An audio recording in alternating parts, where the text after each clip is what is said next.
I bought your little fuzzy thing for your mic. I don't think it's mine. You have yours? Oh, well, I thought they were yours. You've got an extra. We got an extra. Sweet. I do. I lose it all the time. Whenever I pull it off. Well, we have one in there. We thought it was yours, so I was bringing it down to you. Oh, well, thank you. It's not mine. All right. Can everybody hear me? Anybody in Burley? Yoslin, can you hear me? I hear you very well.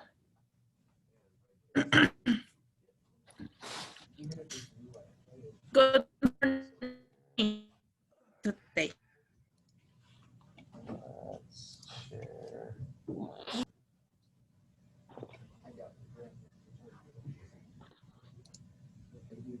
Share that one. Okay. Let's get started this morning. I'm sorry I'm a little late. So I live in Wendell, right? So I live 25 minutes away or something, and then I got to take my kids to school. So then sometimes I can't get out as early as I'd like. Let's play. Let's do this.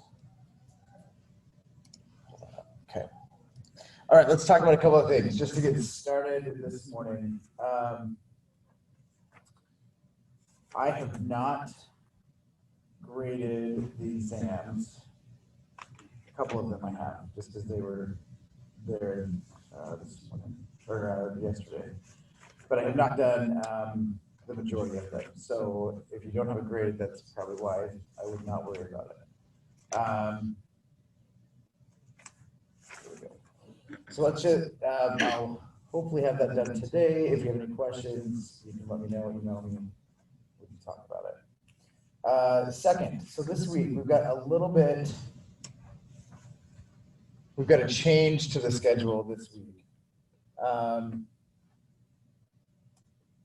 Basically, instead of doing the Monday, Wednesday thing and then primary source thing on Friday, I need you all here on Wednesday. Okay. We're going to do the primary source thing on Wednesday, and then we'll split the class Monday and Friday instead. And the reason that we're doing that is that President Fisher will be here to speak to us on Wednesday. I tried to get him to come Friday. I felt like that was probably better to keep the course the way that it is already, and so that we can just continue to keep doing the schedule Monday, Wednesday, and then something different on Friday. But he cannot make it on Friday, so he's going to be here on Wednesday. For those of you who don't know, President Fisher, our new president, is a historian, and his area of expertise is the ancient world.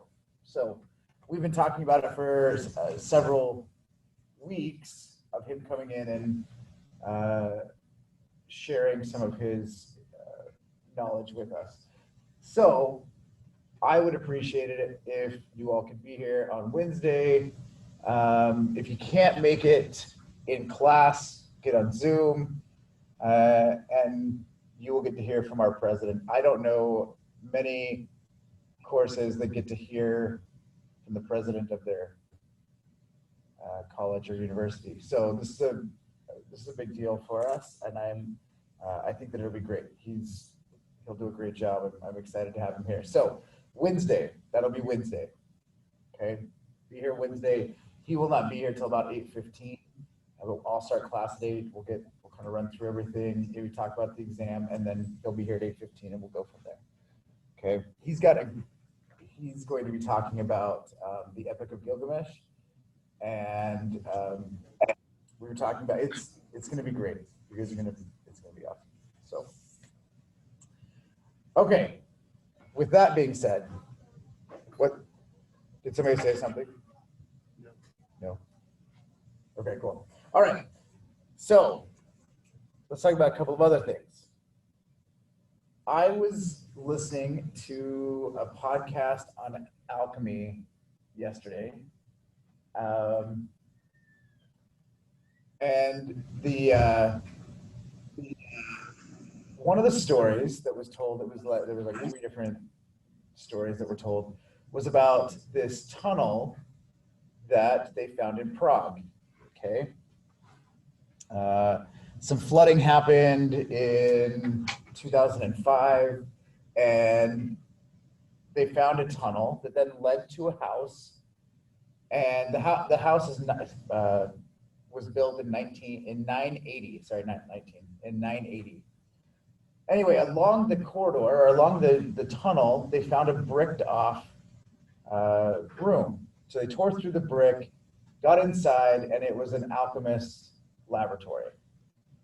And I thought that's fascinating. It's the history of it. It would have been built in the 16th century, so 1500s, somewhere around there. Anyway, hanging from the ceiling is what this person called it looked like a mummified alligator in Prague, which there's not alligators in Prague. Okay. And then they continued on that with alchemy and with people thinking of alchemy, they immediately thought the time period was a dragon. They were like, oh, this is a dragon. Obviously, it's that time period. And I got to thinking, and I thought, I'm going to pose the question. As historians, as we're all sitting in this room, it's probably not a dragon, right? That's not what we should be coming to. What is it, Brandon? Well, they see it as a dragon. What I find very, what is the word for it? It's another word for interesting, but that's not the right word. Okay. I'm just going to say interesting. The fact that every single civilization or race, whatever you want to call it, has stories on dragon. For sure. That is interesting, right? None of them have ever either spoken to each other. Sometimes, some of them have, but some of them have not even spoken to each other. Are completely away from everyone else, secluded from everyone else, and still has that story of a dragon. No, for sure. And I think that is seems to me to think that maybe at some point they were real. And we're I guess I don't know. no, for sure. And we Just like but, a mermaid. But as we should probably look at what the evidence suggests. And these were not historians by any means. They were just people that were looking into this. It's probably an alligator, right? It's probably an alligator. Yeah. Yeah. And where did it come from? We've been talking about this for several weeks, right? It was probably trade. As historians, like that's how it got there. You can't just be like, well, there's no alligators here, so it must be a dragon. Anyway, I'm just throwing this out here because as I was listening, I kept being like, guys, seriously, it's an alligator. It's a mummified alligator. It's hanging from the ceiling. It's a mummified alligator. Like that's the thing. Like we are historians. There was trade. There's trade going on. We've been talking about trade for weeks. Of course it was trade. Anyway, okay. I'm gonna move this here. I'm gonna stop sharing and see if I can share this. Maybe I was sharing it already. Okay, so this is from Instagram this week. This is Ramses II, which we were into that time period in Egypt. On the left is the mummified remains of Ramses II, and this is a recreation what his face would have looked like, should have looked like. Okay. What's fascinating about this is that History Cool Kids goes through and they're like, well, we wanted to get more information about it, and so his complexion is probably right, the facial features are probably right, but the hair is actually wrong. The hair here is dark. The hair here is actually red, which would have signified him being a god, okay? Like red hair in Egypt at this time, you would have been supernatural.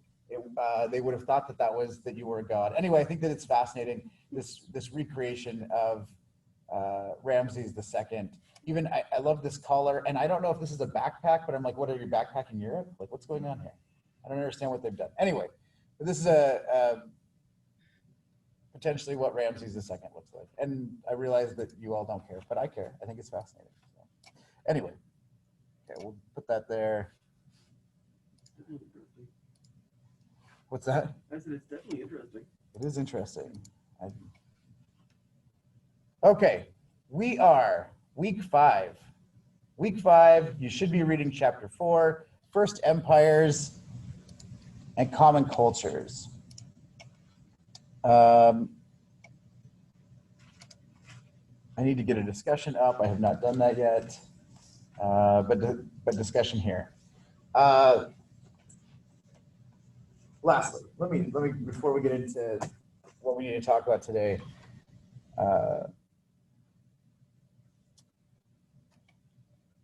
The exam for my 111 class is this week.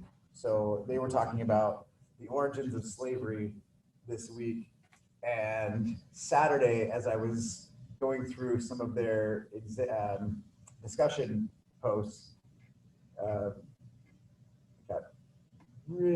got really angry, actually, really passionate about this topic, right? Like, slavery is my thing. I've been studying that for 10 years, and I'm just gonna, I made seven different videos, had to delete every single one of them because it devolved into me like ranting at my 111 class.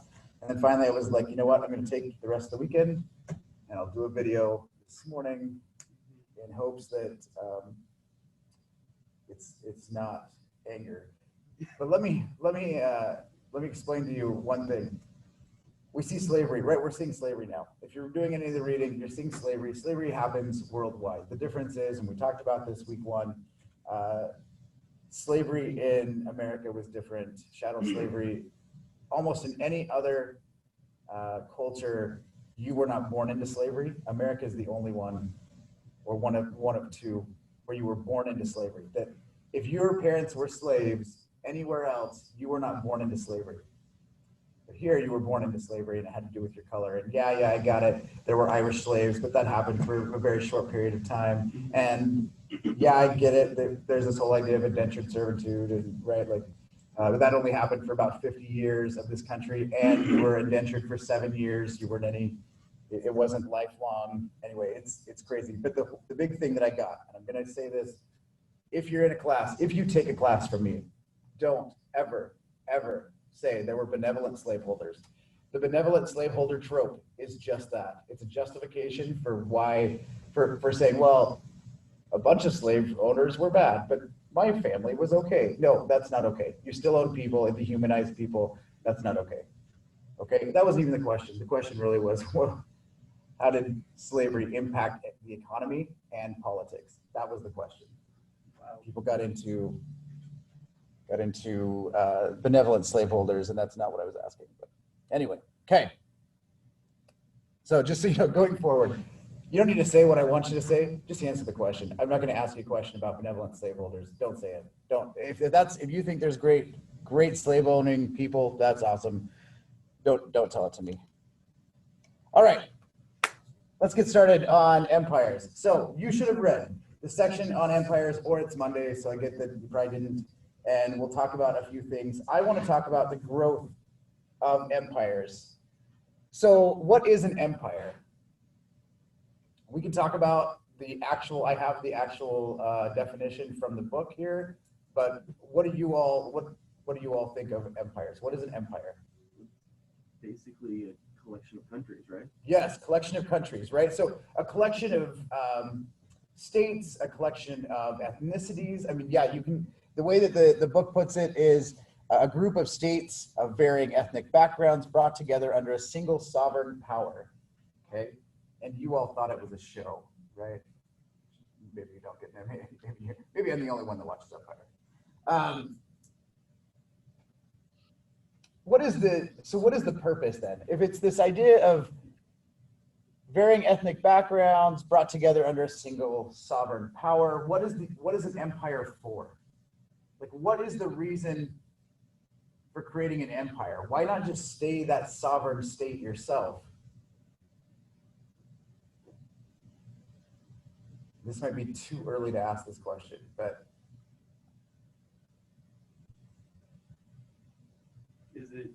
unite a people under a common rule set and common law.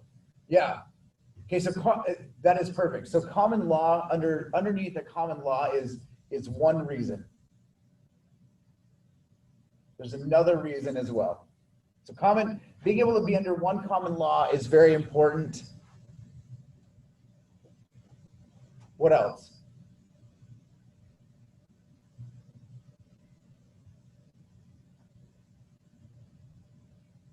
Nobody? I've got several there. We're going to talk about this because I think that this is the most important. There are two important pieces, the common law and military force or protection. Okay?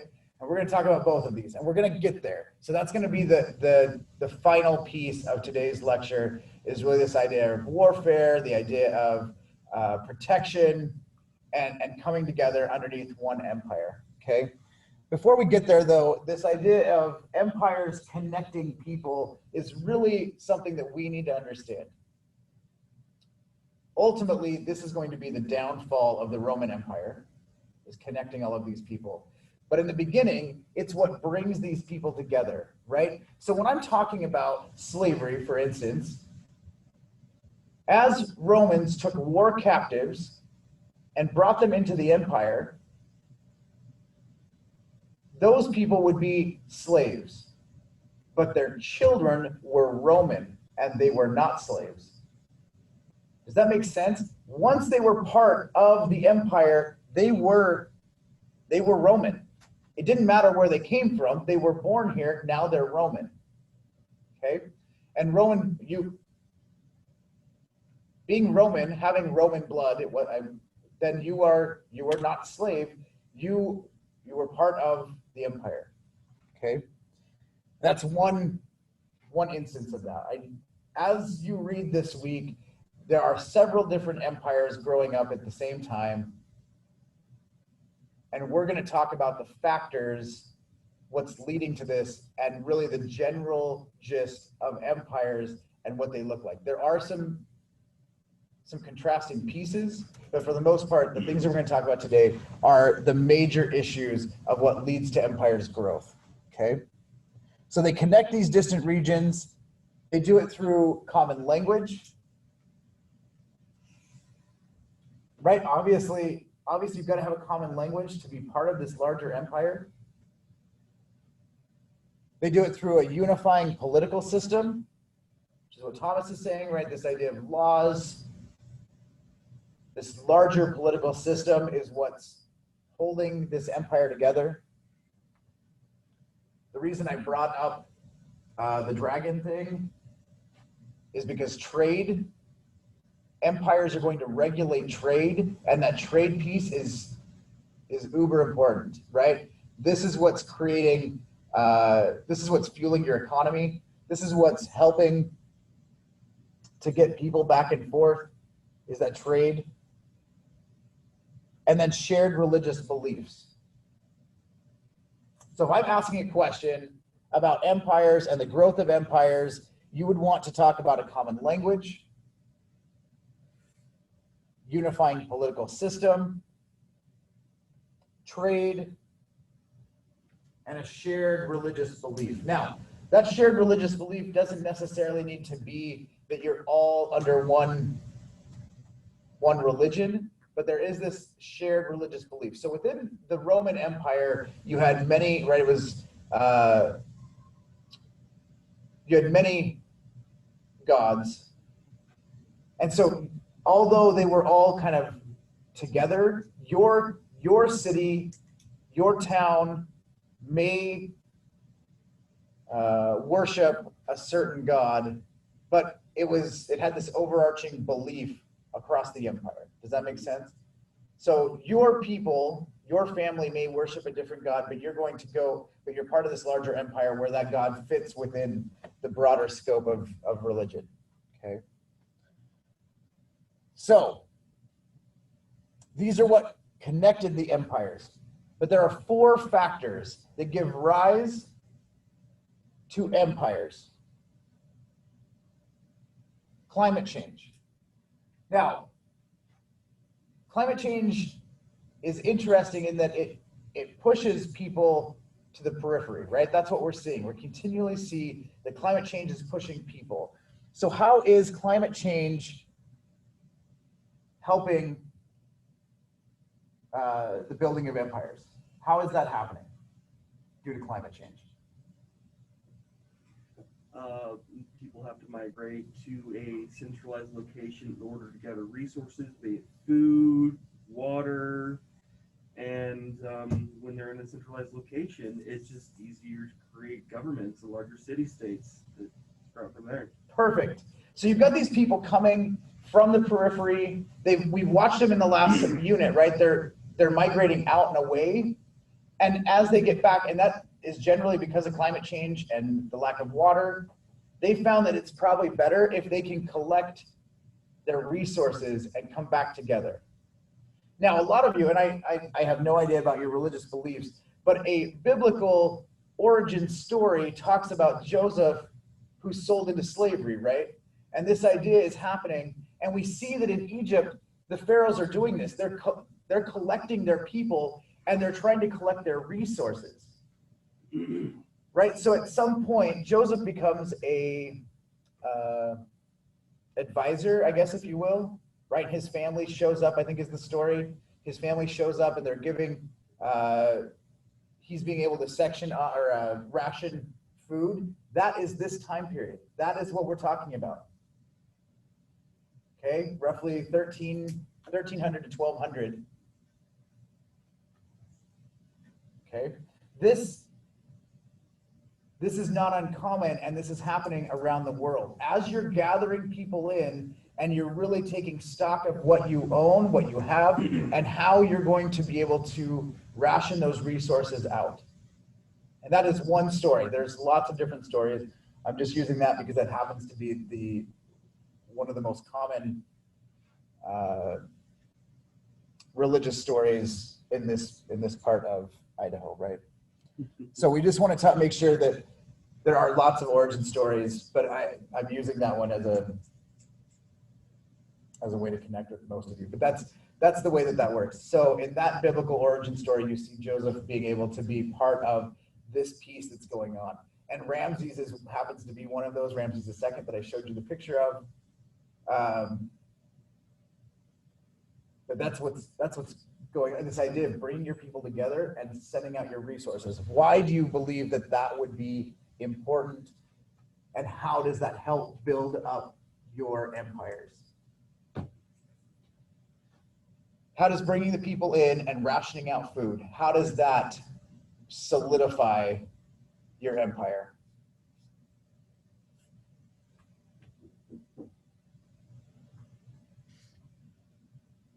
Wealth and power.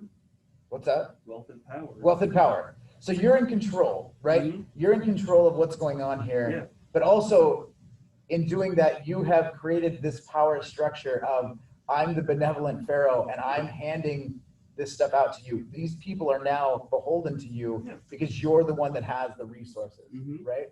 You brought the resources as regular people.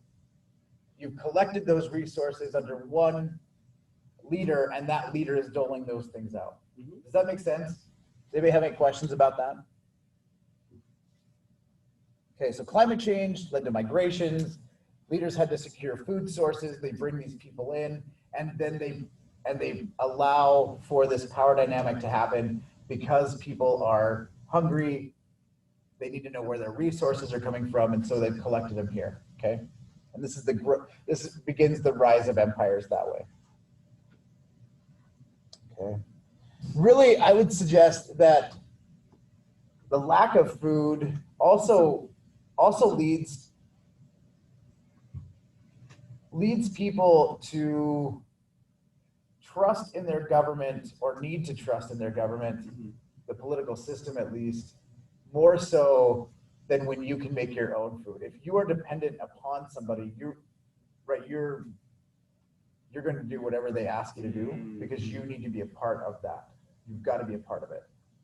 So the 4 factors, we had climate change, delegation of resources by rulers, migration. Climate change is the first one, and I haven't gotten to the other 3. Cool. Yeah. No, but thank you for asking. So Climate change is the first, migration is the second. Does that make sense, Thomas? Sorry. So migration is the second. We get that migration moving back and forth.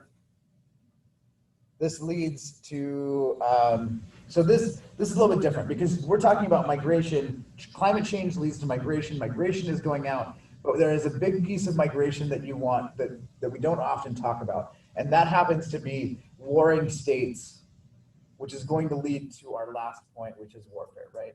But warring states, migration, as new people come in, you have states that are pretty permanent.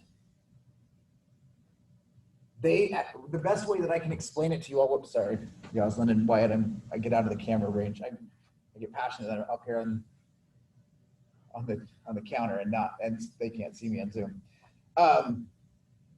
You get these warring factions, and the best way I can put it is that prior to empires, there wasn't large military. There wasn't large militaries. Okay, so the best way I can put it is that they had these smaller militias that were organized by communities. So you would have people that would say, yeah, you know what, when warring people come, you and I will fight together against this to protect our families. That's the way that it worked. So you had these smaller militias that were protecting people prior to empires. Okay, and so these migrations happened, and you had so many people coming in that these permanent places would have to rise up, migrate somewhere else, and then you'd have a larger collection, so a bigger militia, if you will. And over time, those militias become large militaries. And we're going to get there in just a second. So migrations lead to states being overthrown. These overthrown states send people flocking to these larger leaders, these charismatic leaders, these larger areas, which then continue to take on people, take on resources, right? This leads to some of these leaders trying to figure out ways that they can feed those people, that they can protect those people. One of the ways, and this is the third factor for the rise of empires, one of those ways is new technologies. Granted, these new technologies are new to them, right? We're not talking about computers, right? What we are talking about are camels, new technology.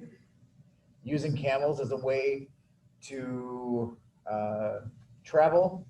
What is the importance of camels? If anybody know about camels or has done the reading, what is the importance of camels at this time?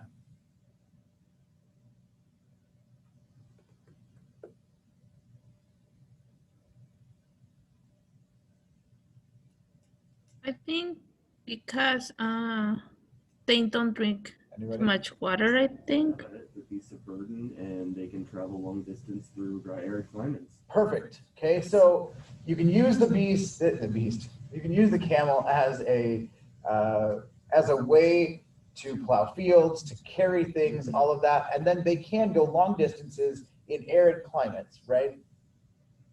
One of the ways that they can do this is their hooves are shaped differently, and so they can walk across the sand easier than we can walk across the sand.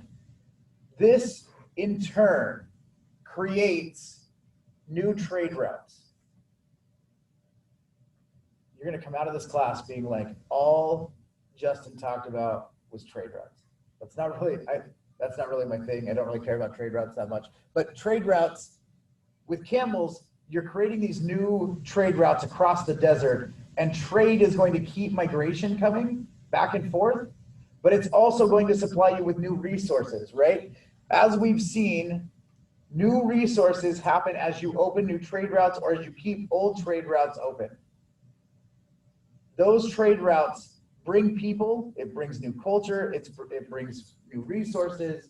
It also provides you with new technologies,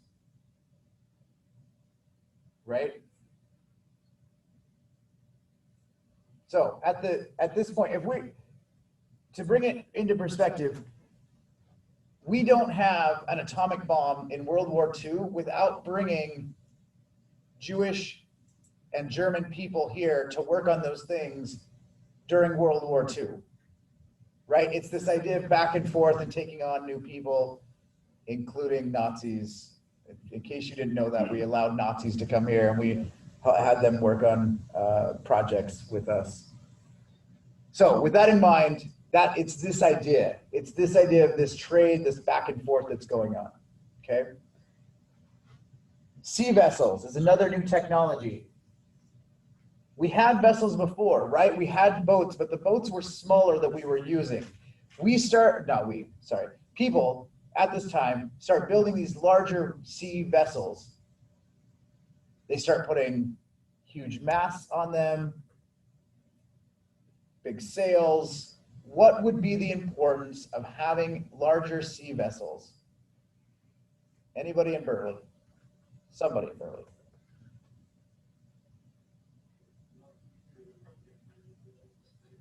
Yeah, right? Okay, so I think it's important to understand that if we have larger vessels, you can take more things to different places, you can carry more people, and you have this more things that you can trade, which means you can bring more things back.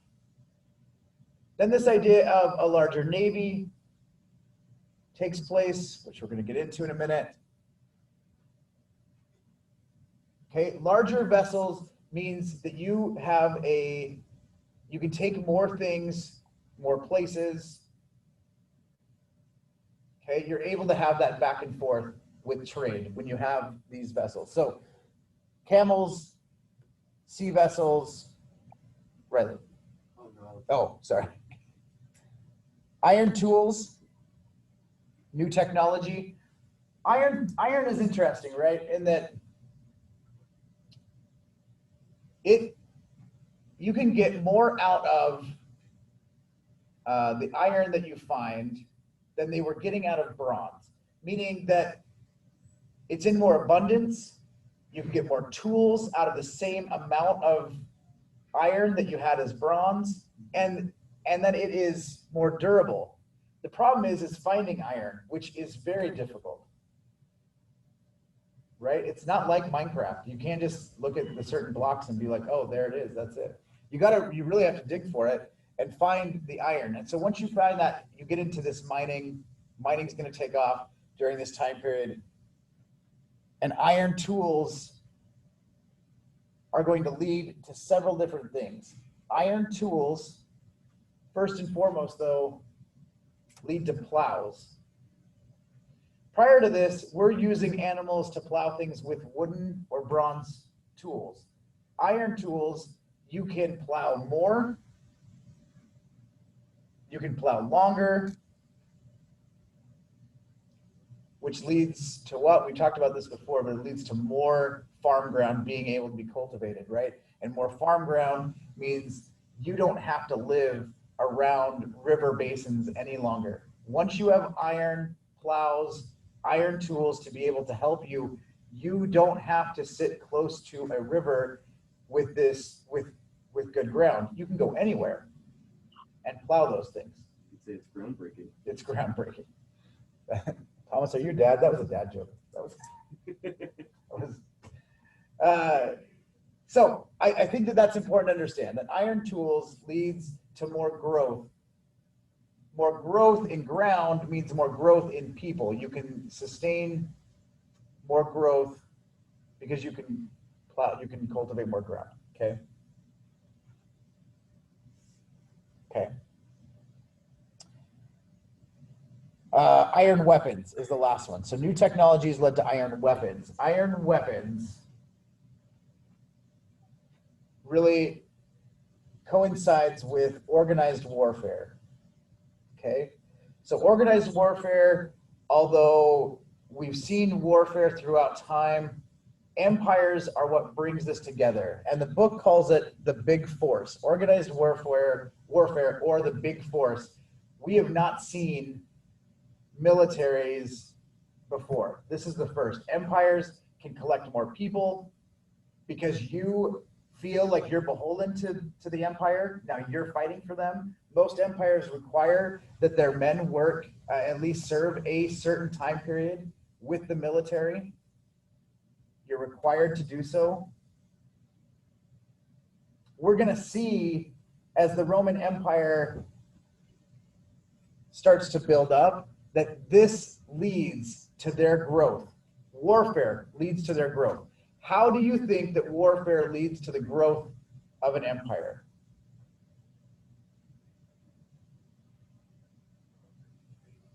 What was that? Yeah, conquering states, right? So now, as you see these smaller states warring each other and losers then moving into an empire, we start to see these major militaries coming out and just taking over. And they take over. You have the Syrians, you have Romans, you have Egyptians, right? You have several different empires that you're going to read about this week, that you're going to see that. These large, organized, warring companies were integral to administrative innovation. Okay? It leads to the formation of complex empires. And what I mean by that, and I'm gonna in our last 10 minutes here, we're gonna talk about what this does. Warfare, or these warring, this military, go out to the periphery. And they fight on the periphery to gain more land. And they bring people into the empire. So they go out, they fight, they bring in war captives. Generally, those are soldiers. Then they integrate the rest of their society into it. They're like, look, we want this land. We will be the administrators of this land. And as long as you do what we tell you to do, then you can reap the benefits. And in the beginning, you get a bunch of pushback. People don't want to do that. But as they see, especially in the Roman Empire, as it begins to grow, people are like, hey, yeah, that's not bad being Roman. They have a lot of things. Yeah, we don't mind. And so as you fight, you put up a fight, and then you're like, well, I can be a part of that. Roman soldiers go out, right? Then you got to go farther out to the periphery, which creates more resources or gains more resources. But it also does something else. And that is that these soldiers, these militaries, as they go out, they need women. And so they marry these women out on the periphery, bringing other cultures into that empire. Bringing those other cultures into the empire creates connections. And we see that all over. We see that here in the Americas with similar empires. Okay, similar empires are doing the exact same thing here. As they have these war factions, all of a sudden we start to see that people are creating these kinships on purpose, right? You don't like another culture. If you could marry off your daughter to that, maybe the war would stop. And we start to see these kinship things that are going on, these kinship connections, okay? That's going on in other parts of the world as well. And you're starting to see that as these soldiers go out and live on the periphery, they're marrying these women and bring them in, and then they become Roman, right? They become Egyptian. They become whatever is going on at that time, whatever empire we're talking about. That is a factor. A large factor is this military that's going out.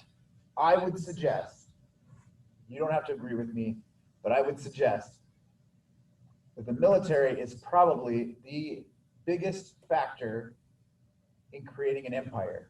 It creates protection, it creates migration. They're using new technology in weapons, shields, and then they're creating these kinship bonds on the periphery, which then grows the empire even farther. Now, in a few weeks, we're going to see, at least with the fall of the Roman Empire, that this is what creates the fall, right? Once, as you continue to send your military out, you can't sustain that military force the farther away it gets from you. So once it's out on the periphery and the military is out there, you start to have less and less contact. You have less control. Okay, and we'll talk about that when we get there. But as of right now, the periphery is not that far. Right? It's like us, we're gonna send the Idaho National Guard to take over Utah. Not that bad, right? But when we send them to take over New York, now we're in trouble. That's gotten too far.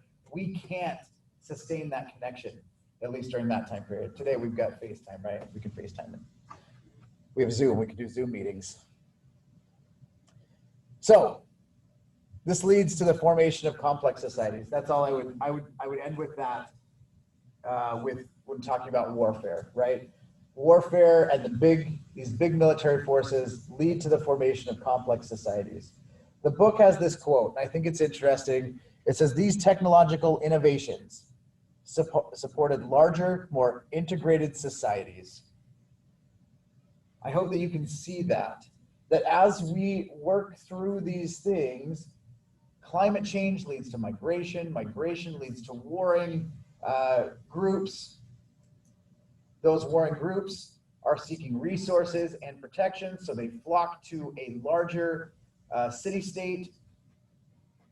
Those city-states, in protecting those people, put together large militaries and using new technologies, then fight back anybody who's not willing to be a part of their empire. It's creating these integrated societies. Okay, and as they do that, they bring on more resources, and those resources then can help to sustain life for these larger populations. Okay, anybody have any questions?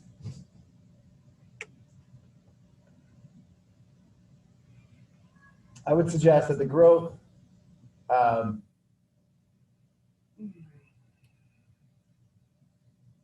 of trade and prosperity has to do with those four factors.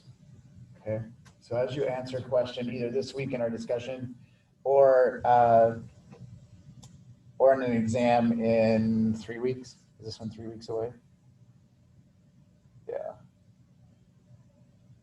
In 3 weeks, we'll have the midterm exam, Unit 2 exam, and if you're answering a question there, you'd want to talk about these four factors of the rise of empires. The rise of empires. There we go. Okay. On Wednesday, right? I need you all here on Wednesday, whether that's on Zoom, whatever it is. President Fisher will be speaking to us about the Epic of Gilgamesh, and religion is what he'll be talking about. We actually will get to hear from him at least twice this semester. He'll talk to us on Wednesday about this. So our 2 lecture days this week will be Monday and Friday. Wednesday is the only day he can make it. He'll be here Wednesday. So everybody hopefully will be here Wednesday. And then whoever is here today doesn't need to come on Friday, right? That's the way that we'll do it this week. He'll be here again on week 10 to talk about Islam and Muslims and the kind of the rise of Islam and the break between Sunnis and Shia Muslims, okay? Which is something that he's also very knowledgeable about. All right, I will let you all go 5 minutes early. If you have any questions, please reach out to me. I should have exams done by this afternoon or tomorrow. Hey, tomorrow, for anybody that's on this campus, tomorrow we're doing a social justice Eagle Hour out here on the lawn. So Tuesday from 12 to 1, right, we have Eagle Hour, and we will be doing a social justice. We'll have several different people speaking to us about social justice on tomorrow. Okay, I hope you have a great afternoon. Let me know if you need anything. Stop sharing here. Have a great day. Thanks, Yaslet and Wyatt. Good to see you all. Thank you. Have a nice day.